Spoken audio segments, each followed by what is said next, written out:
Bonjour à tous, c'est Jean-Luc Haut sur sa chaîne YouTube. Aujourd'hui, nous allons encore parler du Rafale, puisque selon le site internet avionlégendaire.net, des cocardes ukrainiennes pourraient bientôt être apposées sur le Dassault Aviation Rafale. Ce mercredi 30 août 2023, le ministre des Affaires étrangères de l'Ukraine était en visite officielle à Paris.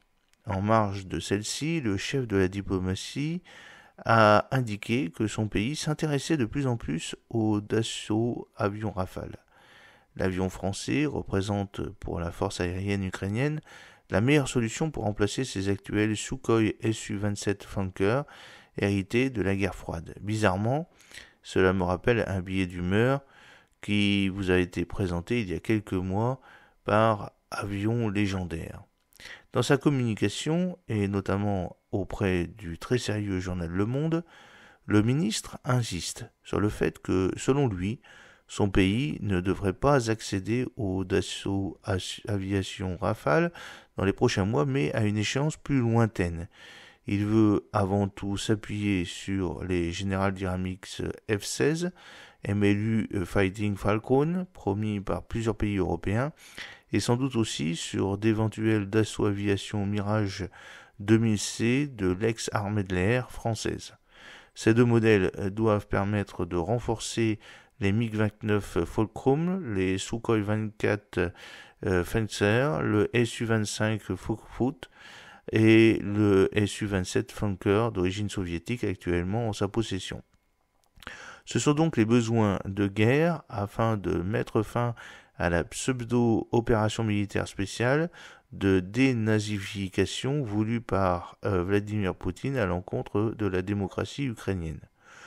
Tout comme pour le Saab JAS 39 Gripen suédois, le Dassault Aviation Rafale français serait donc pour l'Ukraine un avion de combat visant à consolider sa force aérienne une fois la Russie châtiée.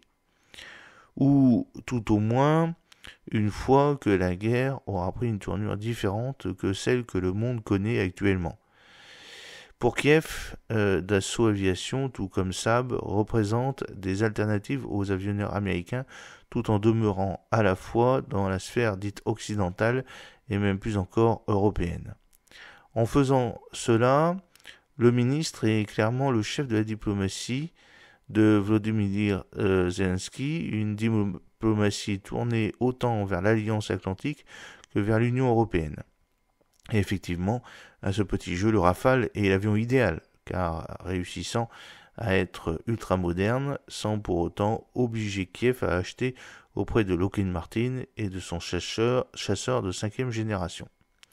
Pour Moscou, envisager des Dassault Aviation Rafale F4 évoluant à moyen terme sous la cocarde jaune et bleue de son ennemi est forcément une très mauvaise nouvelle. La plupart des stratèges russes savent que l'avion français dame le pion à n'importe lequel de leurs appareils, y compris le très surestimé Sukhoi Su-35 Funker E. Pour nous autres Européens, et notamment Français, envisager d'ici la fin de la décennie les chasseurs d'assaut sous cocarde ukrainienne a forcément quelque chose d'excitant. Affaire donc à suivre. J'espère que cette petite vidéo vous a plu. N'oubliez pas de cliquer sur le pouce bleu pour la promouvoir, de vous abonner si ce n'est pas encore fait, et surtout de partager cette vidéo sur vos réseaux sociaux. Cette petite vidéo est tirée du site Avion Légendaire, où vous pouvez donc retrouver l'intégralité de cette prose sur https://www.avion avec un s légendaire avec un s.net en date du 1er septembre 2023.